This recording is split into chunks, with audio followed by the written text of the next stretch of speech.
Bellampalli head క్వార్టర్లో 2 పడకల గదుల నిర్మాణం యొక్క భూమి పూజ కార్యక్రమానికి వచ్చేసినటువంటి గౌరవనీయులు పెద్దలు రాష్ట్ర ఐటీ మరియు మున్సిపల్ అడ్మినిస్ట్రేషన్ మంత్రి గారు గౌరవనీయులు తారక రామారావు గారు, అదేవిధంగా వేదికమైనటువంటి మరి సభాధ్యక్షులు స్థానిక శాసనసభ్యులు మరి మా దుర్గం చిన్నయ్య గారు, అట్లనే పార్లమెంట్ సభ్యులు మిత్రులు బాల్క సుమన్ గారు, మాజీ ఎంపీ గారు వివేక్ గారు, ఎమ్మెల్సీ పురాణం సతీష్ గారు, సహచర మంత్రివర్యులు గౌరవనీయులు మరి పెద్దలు ఇంద్రకరణ్ రెడ్డి గారు, మంత్రివర్గ శాసనసభ్యులు దివాకర్ రావు గారు, కోవా లక్ష్మి గారు, ఆసిఫాబాద్ శాసనసభ్యురాలు, అదేవిధంగా మరి కోనప్ప గారు, తిరుపూరు కాగనర్ ఎమ్మెల్యే గారు,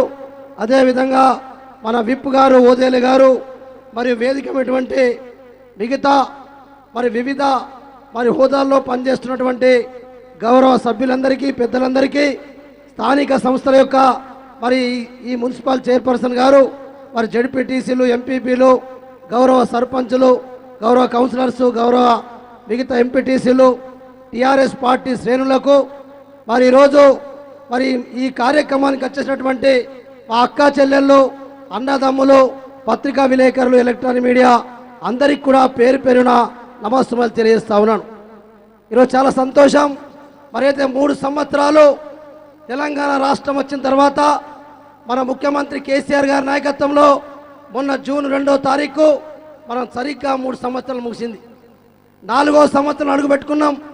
మరి మీరు ఒక్కసారి 3 సంవత్సరాల కాలంలో ఈ రాష్ట్రంలో జరిగినటువంటి అభివృద్ధి కానీ, అంతకంటే ముందు 67 సంవత్సరాలు ఈ రాష్ట్రాన్ని పరిపాలించిన కాంగ్రెస్ పార్టీ కావచ్చు, తెలుగుదేశం కావచ్చు, మరి ఆనాడు తెలుగుదేశం బీజేపీ పరిపాలించినటువంటి ఆనాడు మరి ఏ అభివృద్ధి జరిగిందో మీరు ఒక్కసారి పేరు తీసుకోవాల్సిన అవసరం ఉంది.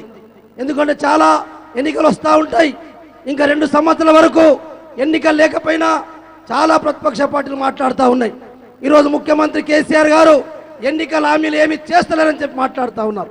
ఒకసారి ఈరోజు మనం అందరం కూడా గుండె మీద చేసుకొని ఈరోజు మనం ఎన్నికల మేనిఫెస్టోలో పెట్టినవి కాకుండా ఈరోజు అన్నీ కూడా ఆనాడు కాంగ్రెస్ పార్టీ ప్రభుత్వం మరి 2వసారి వచ్చినప్పుడు కూడా ఏమైతే చెప్పినరో 9 గంటల కరెంట్ అని కానీ, అయితే 6 కిలోల బియ్యం అని చెప్పారు.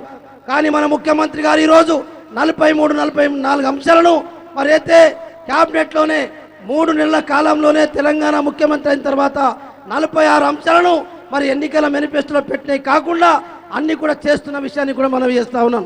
ఈరోజు ప్రతిపక్ష పార్టీలకు మీరు ఒకసారి అడగవలసిన అవసరం ఉంది. ఎందుకంటే ఈరోజు 29 రాష్ట్రాల్లో, అనేక రాష్ట్రాల్లో కూడా ఈరోజు బీజేపీ పరిపాలిస్తూ ఉంది. కొన్ని రాష్ట్రాల్లో కాంగ్రెస్ పార్టీ పరిపాలిస్తూ ఉంది. ఒక్కసారి మనం వారిని ప్రశ్నించవలసిన అవసరం ఉంది. నిజంగా మీకు దమ్ము ధైర్యం ఉంటే ఈరోజు 17,000 కోట్ల రూపాయలు మా ముఖ్యమంత్రి కేసీఆర్ గారు చేశారు. మరి ఈరోజు మీ మధ్యప్రదేశ్లో రైతుల మీద కాల్పులు జరిపారు. రైతుల రుణాలు మాఫీ చేయమని చెప్పి మీరైతే యూపీ ఎన్నికలలో ఓట్ల కొరకు మరి ఉత్తరప్రదేశ్లో మీరు రుణాలు మాఫీ చేస్తే, మరి మధ్యప్రదేశ్లో బీజేపీ పార్టీ ప్రభుత్వం ఉంది, రాజస్థాన్లో బీజేపీ పార్టీ ప్రభుత్వం ఉంది, మహారాష్ట్రలో బీజేపీ పార్టీ ప్రభుత్వం ఉంది. మరి ఎందుకు ఈరోజు రైతులు మరి గొడవ చేస్తూ ఉన్నారు? రైతులు మొన్న గొడవ చేస్తే, రైతు రుణాలు మాఫీ అని చెప్పి ఆందోళన చేస్తే 5గురు రైతుల్ని కాల్చి చంపినటువంటి బీజేపీ పార్టీ ప్రభుత్వం ఈరోజు కేసీఆర్ ప్రభుత్వాన్ని కానీ, కేసీఆర్ గారిని కానీ విమర్శించే నైతిక హక్కు లేదు. కాబట్టి ఈరోజు మనమందరం అడగవలసిన అవసరం ఉంది. ఈరోజు బీజేపీ రాష్ట్రాలలో ఎందుకు 1000 రూపాయల పెన్షన్ ఇస్తలేరు? ఈరోజు బీజేపీ రాష్ట్రాలలో ఎందుకు కళ్యాణ లక్ష్మి 75,116 రూపాయలు ఇస్తారని చెప్పి అడుగుతా ఉన్నాం. ఎందుకు మీ రాష్ట్రంలో మరి దళితులకు భూమి 3 ఎకరాలు కొనిస్తలేరు అడుగుతా ఉన్నాం. ఇలా అనేక కార్యక్రమాలు దేశంలో ఎక్కడ కూడా 5 కిలోల బియ్యం కంటే ఎక్కువ లేదు.